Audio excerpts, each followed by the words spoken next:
నమస్కారం. రవి కిరణాల న్యూస్ వార్తలకు స్వాగతం. ముందుగా వార్తల్లోని ముఖ్యాంశాలు. నీటి కోసం దేశాల మధ్య యుద్ధాల ఉదాహరణలు అన్న సీఎం చంద్రబాబు, పరిశ్రమలకు స్థిర నీటి సరఫరా అవసరమన్న వ్యాఖ్య, గోదావరి కృష్ణా పుష్కరాలు అదృష్టమన్న చంద్రబాబు, భవిష్యత్ తరాలకు దీర్ఘకాల నీటి ప్రణాళిక అవసరమని వ్యాఖ్య. వెలుగుమట్ల పేదల ఇళ్ల కూల్చివేతపై కేటీఆర్ ప్రశ్నలు, కాంగ్రెస్ విల్లాలు వదిలే గుడిసెలే లక్ష్యమా అన్న విమర్శ, పేదల భవిష్యత్తు చీకట్లు నెట్టొద్దన్న కేటీఆర్, న్యాయం జరిగే వరకు బీఆర్ఎస్ పోరాటం చేస్తామని హామీ.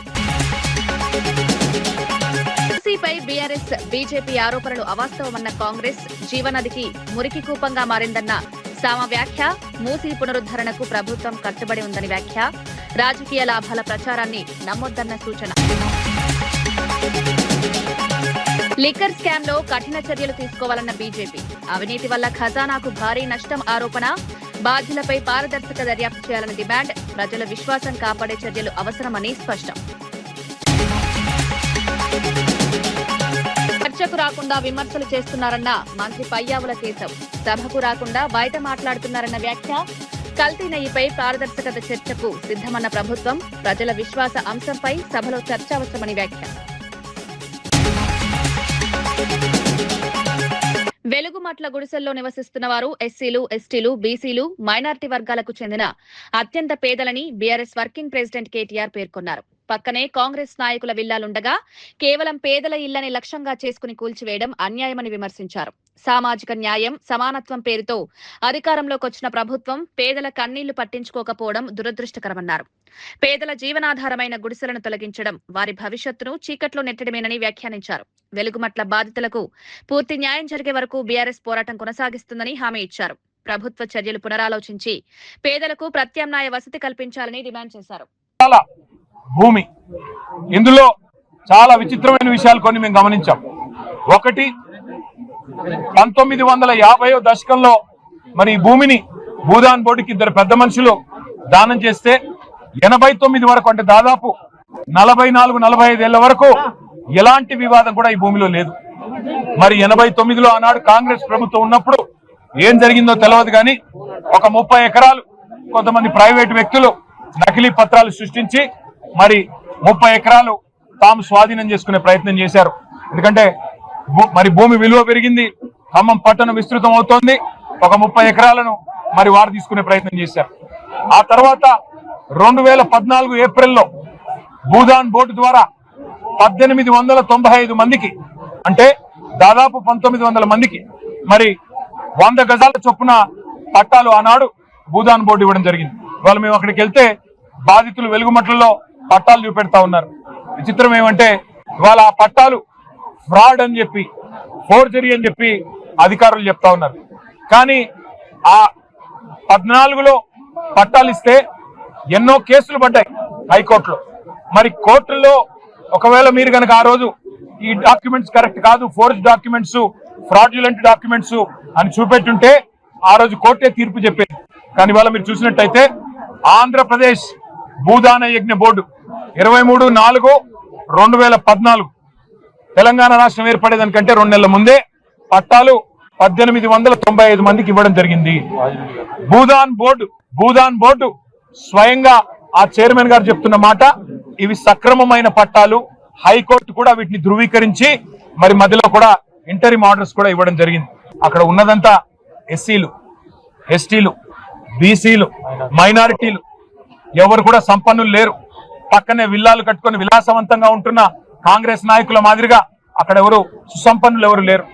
100 గజాల్లో కొన్ని రేకుల షెడ్లు, కొన్ని గుడిసెలు, కొన్ని ఈ మధ్యన అప్పో సప్పో చేసి కట్టుకున్న ఇండ్లు, వాటిని కూల్చడానికి మీకు మనసెట్లా వచ్చింది అని జిల్లా మరి మంత్రులు నేను అడుగుతా ఉన్నా. కాళేశ్వరం ప్రాజెక్టు పేరుతో గత బీఆర్ఎస్ ప్రభుత్వం సుమారు 47,000 కోట్ల రూపాయల భారీ భారం రాష్ట్రంపై మోపిందని రాష్ట్ర మంత్రి అడ్లూరి లక్ష్మణ్ కుమార్ విమర్శించారు. ఆ మొత్తం అప్పుగా లేకపోయుంటే రాష్ట్ర ఆర్థిక వ్యవస్థ మరింత బలపడేదని, సంక్షేమ పథకాలకు మరిన్ని నిధులు కేటాయించే అవకాశం ఉండేదన్నారు. కాళేశ్వరం ద్వారా నిజంగా ఎంత మేరకు సాగునీటి లాభం చేకూరిందో కేసీఆర్, కేటీఆర్, హరీష్ రావు ప్రజలకు వివరించాలని డిమాండ్ చేశారు. ప్రస్తుత ప్రభుత్వం ఆర్థిక ఇబ్బందులు ఎదుర్కొన్నప్పటికీ సంక్షేమ కార్యక్రమాలను ఆపకుండా కొనసాగిస్తోందని స్పష్టం చేశారు. ప్రజలపై భారం పడకుండా ఆర్థిక క్రమశిక్షణ పాటిస్తూ అభివృద్ధి సంక్షేమాన్ని సమతుల్యం చేస్తున్నామని తెలిపారు. దానికని గొప్పగా వైద్యాన్ని అందించే అవకాశం ఉండేది, అన్ని వర్గాలకు మేలు చేసే అవకాశం ఉండేది. అయినప్పటికీ ఈ రోజు ప్రజాపాలన గౌరవ ముఖ్యమంత్రి గారు కానీ, గౌరవ ఆర్థిక శాఖ మంత్రులు కానీ, మంత్రివర్గం అంతా, ప్రభుత్వం అంతా కూడా ఆర్థికంగా సంక్షోభం ఉన్న, ఆర్థికంగా ఇబ్బందులున్న పేదవాళ్ళకు చెందాల్సిన సంక్షేమ కార్యక్రమాల్లో ఏదైతే సన్న బియ్యం ఇవ్వడం కానీ, 200 యూనిట్ ఉచితంగా కరెంట్ ఇవ్వడం కానీ, ఇందిరమ్మ ఇంటికల 5 లక్షల రూపాయలతో ఇందిరమ్మ ఇల్లు పేదవానికి ప్రతి నియోజకవర్గంలో 3,500 ఇల్లు ఇచ్చే విషయంలో కానీ, ఇవాళ మన సంక్షేమానికి సంబంధించినటువంటి ఏదైతే మొన్నటి వరకు రైతు భరోసా కింద రైతులను ఆదుకునే విషయంలో కానీ, ఈ రాష్ట్రంలో నిరుద్యోగ యువకులు సుమారు వేలాది మంది యువకులు నిరుద్యోగులు మన రాష్ట్రం ఏర్పడితే మనకు ఉద్యోగాల సందర్భంలో పట సుమారు 50,000 పై చిలుకు ఉద్యోగాలు ఈ రాష్ట్ర ప్రభుత్వం నేరుగా నోటిఫికేషన్ ఇచ్చి, ఆ నోటిఫికేషన్ ద్వారా సెలక్షన్ చేసి స్వయాన రాష్ట్ర ముఖ్యమంత్రి గారు ఎల్బీ స్టేడియంలో నియామక పత్రాలు అందజేసినట్టు విషయాన్ని కూడా మేము మనవి చేస్తున్నాం. మరి ఇన్ని విధాల మేలు చేసిన సందర్భంలో పట ఎక్కడ పడితే అక్కడ ఏది పడితే అది నోటికి ఎంత వస్తే మాట్లాడే విషయంలో పట ఏదో విధంగా గౌరవ ముఖ్యమంత్రి గారిని, రేవంత్ రెడ్డి గారు కానీ ప్రభుత్వాన్ని తప్పుతో పట్టియాలి, తప్పుడుగా ఒక అబద్ధాన్ని 10 సార్లు చెప్పి నిజం చేయాలనే దురుద్దేశం తప్ప దీనన్నిటికీ జవాబు చెప్తారని అడుగుతున్న మాజీ ముఖ్యమంత్రి కేసీఆర్ ని. నీటి కోసం దేశాల మధ్య యుద్ధాలు, రాష్ట్రాల మధ్య తీవ్ర విభేదాలు చోటు చేసుకున్న ఉదాహరణలు ఉన్నాయని సీఎం చంద్రబాబు తెలిపారు. పరిశ్రమలు రావాలంటే ముందుగా నీటి సరఫరా స్థిరంగా ఉండాలని, నీటి నిర్వహణపై ప్రత్యేక దృష్టి పెట్టాలని సూచించారు. తన పాలనలో గోదావరి పుష్కరాలు 2 సార్లు, కృష్ణా పుష్కరాలు 3 సార్లు నిర్వహించుకునే అవకాశం లభించడం అదృష్టమన్నారు. నీటి వనరుల సమర్థ వినియోగం ద్వారానే వ్యవసాయం, పరిశ్రమలు, పట్టణాభివృద్ధి సాధ్యమవుతాయని వివరించారు. భవిష్యత్ తరాల అవసరాలను దృష్టిలో ఉంచుకుని నీటి నిర్వహణలో దీర్ఘకాలిక ప్రణాళికలు అమలు చేయాల్సిన అవసరం ఉందన్నారు. జిల్లాల మధ్య కూడా గొడవలు వచ్చాయి. అదే మరి ఫైనల్గా మనం చూస్తే కాలువలో ఉండే రైతాంగం కూడా గొడవపడే పరిస్థితి వస్తుంది. ఇంకొక పక్క ఎక్కడైతే ఇండస్ట్రీ రావాలన్నా, తాగేదానికి సురక్షితమైన వాటర్ ఇవ్వాలన్నా మనం వాటర్ మీద శ్రద్ధ పెట్టాల్సిన అవసరం ఉంది. అందుకే అధ్యక్ష ఈ ప్రభుత్వంలో ఒకసారి చూస్తే గోదావరి పుష్కరాలు ఫస్ట్ టైం నేను సమైక్య ఆంధ్రప్రదేశ్లో ముఖ్యమంత్రిగా ఉన్నప్పుడు గోదావరి పుష్కరాలు తీసుకొచ్చాను. దానికి కారణం ఏంటంటే అంతకుముందు జరిగేటి కానీ ప్రభుత్వం ముందుకొచ్చి చేయడం. దానికి కారణం మనం ప్రకృతిని ఆరాధిస్తాం, నీటిని పూజిస్తాం. ఎక్కడ చూసినా గంగమ్మ తల్లిని మనం పూజలు చేసే సంస్కృతి ఉండే దేశం ఇది. అందుకే నేను ఆ రోజు దేశం ఒకసారి అదృష్టం కూడా 2 పుష్కరాలు కండక్ట్ చేశాను. మళ్ళీ నెక్స్ట్ ఇయర్కి గోదావరి పుష్కరాలు కండక్ట్ చేసే పరిస్థితి వస్తున్న 3వసారి. ఆ నెక్స్ట్ ఇయర్కి చూస్తే కృష్ణా పుష్కరాలు, అది కూడా 3వసారి కృష్ణా పుష్కరాలు కూడా ఈ ప్రభుత్వ ఆధ్వర్యం నిర్వహించే పరిస్థితికి వస్తుంది. ఒక విధంగా ఆలోచిస్తే ఇది ఒక అదృష్టం కూడా అని చెప్పి నేను మీకు తెలియజేస్తున్నా. మూసీ పునరుజ్జీవం విషయంలో బీఆర్ఎస్, బీజేపీ నేతలు చేస్తున్న ఆరోపణలు పూర్తిగా అవాస్తవమని టీపీసీసీ మీడియా కమిటీ చైర్మన్ సామ రామ్మోహన్ రెడ్డి తెలిపారు. ఒకప్పుడు జీవనదిగా పేరుగాంచిన మూసీ నది ఇప్పుడు మురికి కూపంగా మారిపోయిందని అన్నారు. భవిష్యత్తు తరాల కోసం మూసీ పునరుద్ధరణను సీఎం రేవంత్ రెడ్డి ప్రభుత్వం ప్రతిష్టాత్మకంగా చేపట్టిందని పేర్కొన్నారు. 10 ఏళ్ల పాటు అధికారంలో ఉన్న బీఆర్ఎస్ ప్రభుత్వం ఆ దిశగా ఎలాంటి చర్యలు తీసుకోలేదని విమర్శించారు. పర్యావరణ పరిరక్షణ, నగరాభివృద్ధి కోసం మూసీ శుద్ధి అవసరమని స్పష్టం చేశారు. రాజకీయ లాభాల కోసం తప్పుదారి పట్టించే ప్రచారాలను ప్రజలు నమ్మొద్దని సూచించారు. మూసీ పునరుజ్జీవం అనేటటువంటిది ఈ ప్రభుత్వం వచ్చిన తర్వాత చాలా ప్రతిష్టాత్మకంగా మనం తీసుకున్నటువంటి వ్యవహారం. ఎందుకు అనంటే సుమారు 2 కోట్ల మంది జనాభా ఉంటున్నటువంటి మన యొక్క హైదరాబాద్ మహానగరంలో, మన యొక్క నగరానికి నడిబొట్టున ఉంటున్నటువంటి ఒకప్పుడు జీవనదిగా పేరుగాంచినటువంటి మూసి ఈరోజు ఒక మురికి కూపం లెక్క మారింది. అక్కడ నుంచి ఈరోజు రోగాలు వచ్చేటటువంటి దిశగా అది పరిణామం చెంది ఈరోజు మనందరికి కూడా భారంగా మారినటువంటి దాన్ని, మరి ప్రకృతిని ఖరాబ్ చేసుకున్నటువంటి పరిస్థితుల నుంచి ఈరోజు ఆ యొక్క నదికి పునర్జీవం పోయాలి అనేటటువంటి నిర్ణయానికి ప్రజాప్రభుత్వం వచ్చిన తర్వాత మరి ముఖ్యమంత్రి రేవంత్ రెడ్డి గారు దాన్ని ఒక ప్రెస్టీజియస్గా తీసుకొని ఎట్టి పరిస్థితులల్లో నా నగరం బాగుండాలి, నా భవిష్యత్ తరాలు బాగుండాలి, మూసీకి మనం జీవం పోయాలి. ఇన్ని రోజులు మనందరికి కూడా బతికించినటువంటి నది ఈరోజు మన కళ్ళ ముంగట చచ్చిపోతుంటే ఇది చూస్తూ ఊరుకునేటటువంటిది కాదు. ప్రకృతి పట్ల మనం ఎట్లా వ్యవహరిస్తే ప్రకృతి మనల్ని అట్లనే వ్యవహరిస్తుంది. కాబట్టి విఘ్నులైనటువంటి మనము తెలంగాణ వచ్చిన తర్వాత ఏవైతే మార్పులు జరిగిపోతాయని చెప్పినటువంటి బీఆర్ఎస్ పార్టీ 2 సార్లు జిహెచ్ఎంసీ ఎన్నికలలో కూడా ప్రమాణాలు చేసినటువంటి బీఆర్ఎస్ పార్టీ, పాత టీఆర్ఎస్ పార్టీ అనుకోండి, ఏ రోజు కూడా దాని యొక్క ప్రక్షాళన గురించి, దానికి జీవం పోసేటటువంటి దాని గురించి ఆలోచించినటువంటి పాపన పోలే. విద్యాశాఖ పనితీరుపై సీఎం రేవంత్ రెడ్డి సమీక్ష నిర్వహించారు. కోర్ అర్బన్ రీజియన్లోని ప్రభుత్వ పాఠశాలల్లో మౌలిక సదుపాయాల మెరుగుదలపై దృష్టి పెట్టాలని ఆదేశించారు. ఇంటిగ్రేటెడ్ స్కూల్ నిర్మాణంలో ఎలాంటి రాజీ పడొద్దని సూచించారు. ప్రభుత్వ పాఠశాలలు, కళాశాలల్లో బ్రేక్ఫాస్ట్ పథకాన్ని పగడ్బందీగా అమలు చేయాలన్నారు. మధ్యాహ్న భోజన నాణ్యత పర్యవేక్షణకు ఏఐ సాంకేతికత వినియోగించాలని సూచించారు. అవసరమైతే అనుమతులు రద్దు చేసి రికవరీ చేయాలన్నారు. విద్యార్థుల రవాణా కోసం ఎలక్ట్రిక్ బస్సుల ఏర్పాటుపై అధ్యయనం చేయాలని ఆదేశించారు.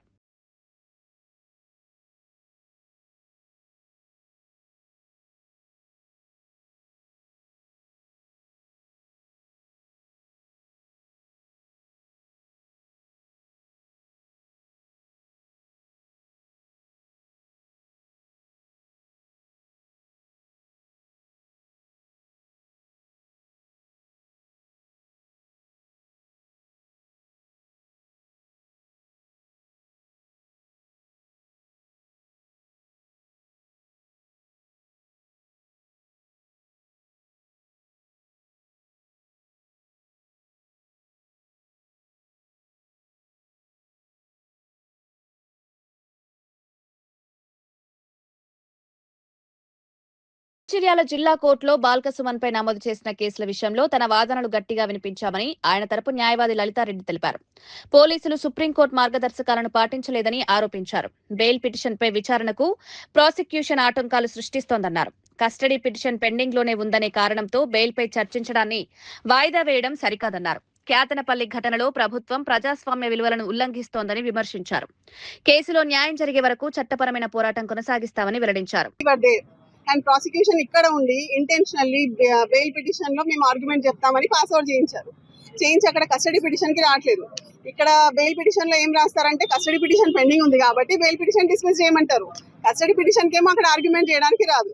సో ఏంటి ఇదంతా చూస్తుంటే ఏంటంటే ఇవన్నీ ఇంటెన్షనల్ కావాలని ఏదో విధంగా డిలే చేసి బాల్క సుమన్ గారిని ఇంకా జైల్లో పెట్టాలని ఒక దురుద్దేశం, ఒక కాన్స్పిరసీ నడుస్తుంది. ఆ విధంగా ఏదో విధంగా ఈ కౌన్సిలర్స్ మీద ప్రెషర్ పెట్టి ఆ కౌన్సిల్ మున్సిపాలిటీ చైర్పర్సన్ ని దక్కించుకోవాలని ఒక కుట్రలో భాగంగా ఈ రోజు ఈ అథారిటీ, ఈ పోలీస్ మెషినరీ, పబ్లిక్ ప్రాసిక్యూషన్ వారిని మరి ఏ విధంగా గైడ్ చేస్తున్నారో మాకు తెలియదు, కానీ ఈ విధంగా వాళ్ళ టూల్స్ గా ఉపయోగిస్తున్నారు. అట్లా పోలీస్ మెషినరీని పొలిటికల్ పర్పస్ కోసం, పొలిటికల్ వెపన్స్ గా యూజ్ చేయడానికి లేదు. ఇది ప్రజాస్వామ్యానికి వ్యతిరేకము. ఖచ్చితంగా ఏ విధంగా కూడా వీళ్ళు కాన్స్టిట్యూషన్ ని గౌరవించట్లేదు. ఇప్పటికీ మీరు చూస్తున్నారు 18th రోజు అరెస్ట్ చేశారు. అది arrest it self is illegal. Actual గా ఎన్నో అపెక్స్ కోర్ట్ జడ్జిమెంట్స్ ఉన్నాయి ఏ విధంగా అరెస్ట్ చేసే ముందు ఎలాంటి ప్రొసీజర్ ఫాలో కావాలని. ఆ ప్రొసీజర్ ఏది ఫాలో కాలేదు. ఆ విషయాలన్నీ కూడా చాలా క్లియర్ గా రవీంద్రరావు గారు, సీనియర్ అడ్వకేట్ రవీంద్రరావు గారు, మల్లేష్ గౌడ్ గారు ఇద్దరు కూడా మొత్తం కౌంటర్ లో అన్ని విషయాలు రాశారు. సిన్స్ 1 week ఫుల్ ట్రై చేస్తూనే ఉన్నారు. బట్ ఏదో విధంగా one or the other way కేసుని పోస్ట్పోన్ చేసుకుంటూ మళ్ళీ ఈ రోజు కూడా మళ్ళీ రేపటికి పోస్ట్పోన్ చేయమంటే లేదు మండే వస్తాను, రేపు నాకు వేరే కేసెస్ ఉన్నాయని చెప్పి మళ్ళీ అదే విధంగా ఫైన్ చెప్పారు. బట్ ఖచ్చితంగా మేము కూడా ఇన్సిస్ట్ చేశాము ఈ మ్యాటర్ ని రేపే పోస్ట్ చేయమని చెప్పేసి. సో ఆయనేమో మండేకి అడిగారు, బట్ జడ్జి గారు అలౌ చేసుకుంటూ రేపటికి ఏ టైంలో అయినా సరే మీరు వచ్చి ఆర్గ్యుమెంట్ చెప్పాలని చెప్పారు. ఇప్పుడు కస్టడీ పిటిషన్ పెండింగ్ ఉంది. మరి ఇక్కడ పబ్లిక్ ప్రాసిక్యూటర్ గారు అక్కడికి వస్తే కస్టడీ పిటిషన్ లో ఆర్గ్యుమెంట్ అవుతుంది. మేము అప్డేట్ చేస్తాం. ఖమ్మం వెలుగుమట్ల బాధితులకు పూర్తి న్యాయం చేయడం ప్రభుత్వ బాధ్యత అని మంత్రి పొంగులేటి శ్రీనివాసరెడ్డి తెలిపారు. తమ ప్రభుత్వం పేదల ఆశీర్వాదంతో ఏర్పడిందని, నష్టపోయిన ప్రతి కుటుంబానికి ఇంటి స్థలం, ఇందిరమ్మ ఇల్లు తప్పకుండా అందిస్తామని హామీ ఇచ్చారు. ఈ విషయంపై సీఎం తనకు స్పష్టమైన ఆదేశాలిచ్చారని వెల్లడించారు. పేదలు ఎలాంటి ఆందోళనకు గురికావద్దని, ప్రభుత్వం వారి వెంటే ఉంటుందని భరోసా ఇచ్చారు. అధికార యంత్రాంగం ద్వారా స్థితిగతులను పరిశీలించి చట్టబద్ధంగా సమస్యలను పరిష్కరిస్తామన్నారు. సామాజిక న్యాయం, పేదల సంక్షేమం తమ ప్రభుత్వ ప్రాధాన్యతతో ముందుంటుందని స్పష్టం చేశారు. మంత్రిగా, ఇళ్లు ఇచ్చే శాఖ మంత్రిగా, ఇళ్ల స్థలాలు ఇచ్చే శాఖ మంత్రిగా చెప్తున్నా ముఖ్యమంత్రి గారు కూడా నాకు స్పష్టంగా చెప్పడం జరిగింది. నష్టపోయే వాళ్ళు, అర్హులైన వాళ్ళు, గతంలో ఎవరైతే తీసుకొని నిరుపేదలు అక్కడ నివసిస్తున్నారో, ఇళ్ల స్థలాలు కానీ ఇతరత్ర బెనిఫిట్ పొందిన వాళ్ళు ఉన్నారో వాళ్ళందరికీ తగు న్యాయం ఆ శాఖ మంత్రిగా గౌరవ ముఖ్యమంత్రి గారి సూచనలతో 100% చేస్తాం. ఈ సందర్భంగా మీకు కూడా రాష్ట్ర తిరుపతి లడ్డూ కల్తీ అంశంపై చర్చ కావాలంటూనే సభకు రాకుండా వైసీపీ నేతలు వ్యవహరిస్తున్నారని మంత్రి పయ్యావుల కేశవ్ విమర్శించారు. సభలో పాల్గొని చర్చించాలనే ధైర్యం లేకుండా బయట ఎక్కువ మాట్లాడుతున్నారన్నారు. కల్తీ నెయ్యిపై నిజాయితీగా చర్చించేందుకు వైసీపీకి ఆసక్తి లేదని ఆరోపించారు. సభకు వచ్చి అల్లరి చేయడం, వాకౌట్ చేయడం వారి అలవాటుగా మారిందని వ్యాఖ్యానించారు. ప్రజల విశ్వాసానికి సంబంధించిన అంశంపై పారదర్శక చర్చకు ప్రభుత్వం సిద్ధంగా ఉందని స్పష్టం చేశారు. అల్లరి చేయాలి, బట్ట కాల్చి ముఖాన్ని వేయాలి, వెళ్ళిపోవాలి. వాకౌట్, మీది వాకౌట్ అండ్ టాకౌట్ పార్టీగా మారిపోయింది. మీరు సభలో తక్కువ, బయట ఎక్కువ మాట్లాడుతున్నారు. మేము వాస్తవాలు చెప్తా ఉంటే అది కాదు, మేము అడిగింది, మేము కోరుకున్నది మాత్రమే చెప్పండి అన్నట్టుగా నడిపారు. సేమ్ థింగ్ తిరుపతి లడ్డు విషయంలో కూడా వైఎస్ఆర్సీపీ ప్రయత్నం చేసింది. నేను ఈరోజు ఇంకా సూటిగా చెప్పదలుచుకున్న వాళ్ళకి చర్చ మీద అసలు ఇంట్రెస్ట్ లేదు అనడానికి ఈ నిమిషం వరకు, నిన్న సాయంత్రం వరకు కరెక్ట్గా చెప్పాలంటే వాళ్ళు శాసనసభకు నోటీస్ కూడా ఇవ్వలేదు మాకు చర్చ కావాలి అని. అయినా ముందుకు వచ్చి చర్చ పెట్టాం. మినిస్టర్ గారు స్టేట్మెంట్, కొత్త స్టేట్మెంట్ ఉంది, నేను సభలో చెప్పారు. అక్కడ కూడా 10 నిమిషాలు ఆయన చదువుతారు, తర్వాత చర్చ పారిపోయారు. కేవలం మీకు అల్లరి కావాలి, బయట పోయి చర్చ జరగలేదు అని చెప్పేటువంటి దుష్ప్రచారం చేయాలి అనేటువంటిది మా ఉద్దేశం. ముఖ్యమంత్రి రేవంత్ రెడ్డి నిరుద్యోగుల సమస్యలను పట్టించుకోవడం లేదని బీసీ సంక్షేమ సంఘం జాతీయ అధ్యక్షుడు ఆర్ కృష్ణయ్య మండిపడ్డారు. ఖాళీగా ఉన్న 40,000 ఉపాధ్యాయ పోస్టులను భర్తీ చేయాలని డిమాండ్ చేస్తూ లగ్డీకపూల్లోని విద్యాశాఖ కమిషనర్ కార్యాలయం ముందు నిరుద్యోగులతో కలిసి ధర్నా నిర్వహించారు. ఎన్నికల హామీ మేరకు వెంటనే డిఎస్సి నోటిఫికేషన్ విడుదల చేయాలని కోరారు. విద్యకు బడ్జెట్లో 20% నిధులు కేటాయించాలని డిమాండ్ చేశారు. ఉపాధ్యాయుల నియామకాల ద్వారానే విద్యా ప్రమాణాలు పెరుగుతాయని స్పష్టం చేశారు.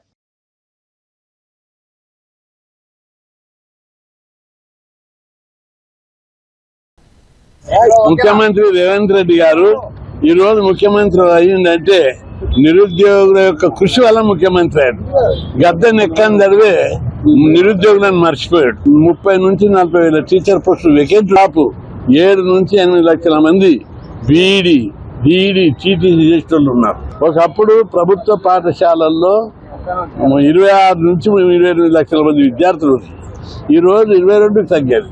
ప్రైవేట్ పాఠశాలల్లో 30 లక్షలు ఉంటే ఈరోజు 36 లక్షల మంది విద్యార్థులు పెరిగారు. అంటే ప్రైవేట్ పాఠశాలలు కార్పొరేట్ పాఠశాలలతోటి విద్యాశాఖ అధికారులు కుమ్మక్కై విద్యారంగాన్ని భ్రష్టు పట్టిస్తున్నారు. ఈసారి విద్యారంగానికి 20% బడ్జెట్ కేటాయించాలి, మెగా డిఎస్ఎస్ మొత్తం పోస్టులు భర్తీ చేయాలి. వైసీపీ పాలనలో రాష్ట్రంలో అనేక దాష్టికాలు జరిగాయని బీజేపీ రాష్ట్ర అధ్యక్షుడు మాధవ్ మండిపడ్డారు. లిక్కర్ స్కామ్ లో నిందితులు, సూత్రధారులపై కఠిన చర్యలు తీసుకోవాలని డిమాండ్ చేశారు. అవినీతి వ్యవహారాల వల్ల రాష్ట్ర ఖజానాకు భారీ నష్టం జరిగిందని ఆరోపించారు. ప్రజల సొమ్మును దోచుకున్న వారిని వదిలిపెట్టకూడదని, చట్టం ముందు అందరూ సమానమని అన్నారు.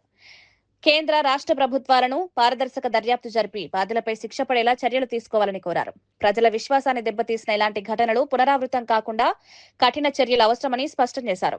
ఎవరైతే తాబీదారు ఉన్నాడో అతన్ని పట్టుకోవాలి. ఆ విధంగానే ప్రతి అంశంలో కూడా ఒక వ్యక్తి ఏ విధంగా నిర్మాణం చేశాడని ఆమె అందరికీ తెలుసు. ఆ వ్యక్తి ఎవరు, ఆయన తప్పనిసరిగా శిక్ష పడాలనే దిశగానే మనం అడుగులు వేస్తున్నాం. మన దేవాలయాల వ్యవస్థని నాశనం చేసే ఒక పెద్ద కుట్ర జరిగింది రాష్ట్రంలో. సుమారు 200 దేవాలయాలని అనేక రకాలుగా విధ్వంసం చేసే ప్రక్రియ జరిగింది. పరకామణి కానీ, లడ్డు కానీ, ఏవైతే సేవలు ఉన్నాయో స్వామివారి సేవల్ని తగ్గించడం కానీ, ఏవైతే దేవాలయ భూములు ఉన్నాయో వాటిని అన్యక్రాంతం చేయడం కానీ, అన్య మతస్థులను తీసుకొచ్చి చొప్పించే ప్రయత్నం కానీ, ఇటువంటి అనేక రకాల కార్యక్రమాలు జరిగాయి. తప్పనిసరిగా వీటన్నిటిపై విచారణ చేసి వాళ్ళని శిక్షించాలి. రాజమహేంద్రవరం ఘటన నేపథ్యంలో గుంటూరు నగరంలోని పలు పాల కేంద్రాలపై ఫుడ్ సేఫ్టీ అధికారులు ఆకస్మిక తనిఖీలు చేపట్టారు. కల్తీ ఆరోపణలు వెలుగులోకి రావడంతో అప్రమత్తమైన అధికారులు నమూనాలు సేకరించి పరీక్షలకు పంపారు. పాల నాణ్యతపై ఎలాంటి రాజీ ఉండదని స్పష్టం చేశారు. వినియోగదారులు కూడా అనుమానాస్పద ఉత్పత్తులను అధికారులకు తెలియజేయాలని సూచించారు. ఆరోగ్య పరిరక్షణ కోసం పర్యవేక్షణను మరింత గట్టుదిట్టం చేయనున్నట్లు వెల్లడించారు.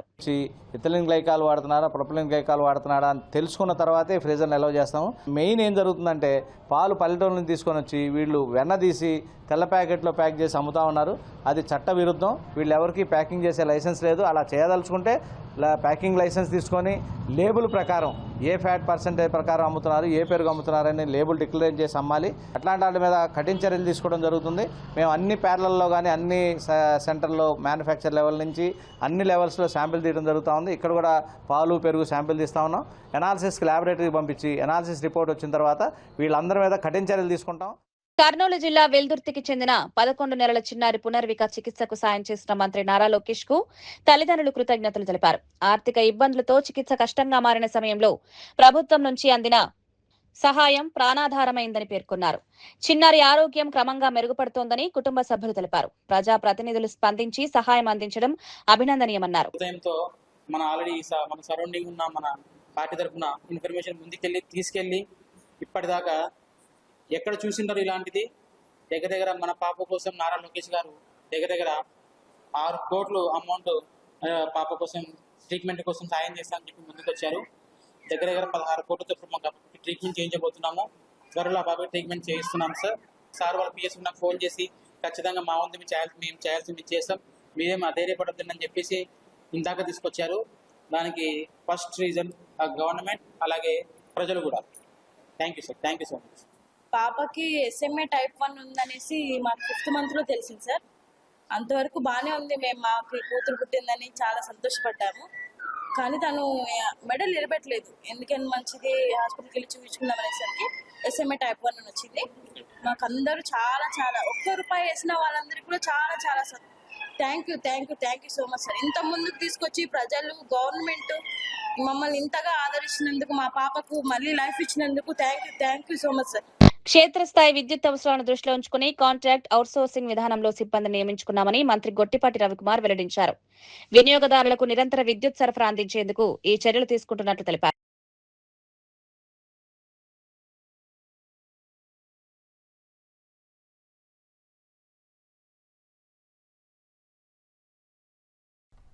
సభ్యులు అడిగినట్లు డిస్కమ్స్లో కంపల్సరీగా క్వాలిటీ పవర్ మనం సప్లై చేయాలంటే దిగువన్న అధికారులు అవసరం ఉంది. తప్పకుండా దాని మీద ప్రభుత్వం పనిచేస్తూ ఉంది సార్. లైన్ మ్యాన్ పోస్టులు ఇనిషియల్ క్యాడర్ పోస్టులు కావు సార్. అవి జూనియర్ లైన్ మ్యాన్ నుంచి ప్రమోషన్ ద్వారా ఫుల్ అవుతాయి సార్. అది అన్ఇంటరప్టెడ్ పవర్ సప్లై మరియు రిజిస్టరేషన్ పనుల కోసం అవుట్సోర్సింగ్ కాంట్రాక్ట్ స్టాఫ్ను కూడా నియమించుకోవడం జరిగింది. వీళ్ళు కాకుండా రెగ్యులర్ ఎంప్లాయీస్ వచ్చేసరికి JLM గ్రేడ్ 2 కానీ JLMలు కానీ ALMలు కానీ LMలు కానీ వీళ్ళందరూ వేకెన్సీ పోస్టులు దాదాపు 4,842 ఎగ్జిస్టింగ్ పోస్టులు ఉంటే దాదాపు 7,000 పైన పోస్టులు మనకి వేకెన్సీలు ఉంటాయి సార్. ఇప్పుడు మనం ఏం చేస్తున్నామంటే పోయినసారి సచివాలయంలో ఎనర్జీ అసిస్టెంట్లు అని చెప్పి చాలా మందిని తీసుకున్నారు సార్. వాళ్ళందరం కూడా దాదాపు 5,585 మందిని మా డిపార్ట్మెంట్లోకి తీసుకొని వీళ్ళకి మళ్ళీ కూడా సెంటర్ ఆఫ్ ఎక్సలెన్స్ అని మనం వైజాగ్లో ట్రైనింగ్ సెంటర్ పెట్టాను. ఆ ట్రైనింగ్ సెంటర్కి తీసుకెళ్లి వీళ్ళందరినీ కూడా ట్రైనింగ్ చేసి రాబోయే రోజుల్లో గ్రౌండ్ లెవెల్లో ఏమాత్రం కూడా ఇబ్బంది ఉండకుండా మరణాలు లేకుండా ఉండడం కోసం వీళ్ళందరికీ ట్రైనింగ్ ఇచ్చి వీళ్ళందరినీ కనుక నియమించుకుంటే కనుక తప్పకుండా 75% పైన పోస్టులు ఫుల్ అవుతాయి సార్. ఖచ్చితంగా తొందరలోనే ఎక్కడైతే లైన్ మ్యాన్లు కానీ మిగతా డిపార్ట్మెంట్కి సంబంధించిన కొరత ఉందో వాటిని అన్నింటిని కూడా ప్రభుత్వం సరైన టైంలో నియమించుకోవడానికి ప్రయత్నం చేస్తాం సార్. వార్తలు ముగించే ముందు ముఖ్యాంశాలు మరోసారి. నీటి కోసం దేశాల మధ్య యుద్ధాల ఉదాహరణలు అన్న సీఎం చంద్రబాబు, పరిశ్రమలకు స్థిర నీటి సరఫరా అవసరమన్న వ్యాఖ్య, గోదావరి కృష్ణా పుష్కరాలు అదృష్టమన్న చంద్రబాబు, భవిష్యత్ తరాలకు దీర్ఘకాల నీటి ప్రణాళిక అవసరమని వ్యాఖ్య. వెలుగుమట్ల పేదల ఇళ్ల కూల్చివేతపై కేటీఆర్ ప్రశ్నలు, కాంగ్రెస్ విల్లాలు వదిలే గుడిసెలే లక్ష్యమారని విమర్శ, పేదల భవిష్యత్తు చీకట్లు నెట్టొద్దన్న కేటీఆర్, న్యాయం జరిగే వరకు బీఆర్ఎస్ పోరాటం చేస్తామని హామీ. ఎస్సీపై బీఆర్ఎస్ బీజేపీ ఆరోపణలు అవాస్తవమన్న కాంగ్రెస్, జీవనదికి మురికి కూపంగా మారిందన్న సామ వ్యాఖ్య, మూసీ పునరుద్ధరణకు ప్రభుత్వం కట్టుబడి ఉందని వ్యాఖ్య, రాజకీయ లాభాల ప్రచారాన్ని నమ్మొద్దన్న సూచన. లిక్కర్ స్కామ్ లో కఠిన చర్యలు తీసుకోవాలన్న బీజేపీ, అవినీతి వల్ల ఖజానాకు భారీ నష్టం ఆరోపణ, బాధ్యులపై పారదర్శక దర్యాప్తు చేయాలని డిమాండ్, ప్రజల విశ్వాసం కాపాడే చర్యలు అవసరమని స్పష్టం. చర్చకు రాకుండా విమర్శలు చేస్తున్నారన్న మంత్రి పయ్యావుల కేశవ్, సభకు రాకుండా బయట మాట్లాడుతున్నారన్న వ్యాఖ్య, కల్తీ నెయ్యిపై పారదర్శకత చర్చకు సిద్దమన్న ప్రభుత్వం, ప్రజల విశ్వాస అంశంపై సభలో చర్చ అవసరమని వ్యాఖ్య. ఇవి ఈనాటి వార్తా విశేషాలు. మరో బులెటిన్లో మళ్ళీ కలుద్దాం. నమస్కారం.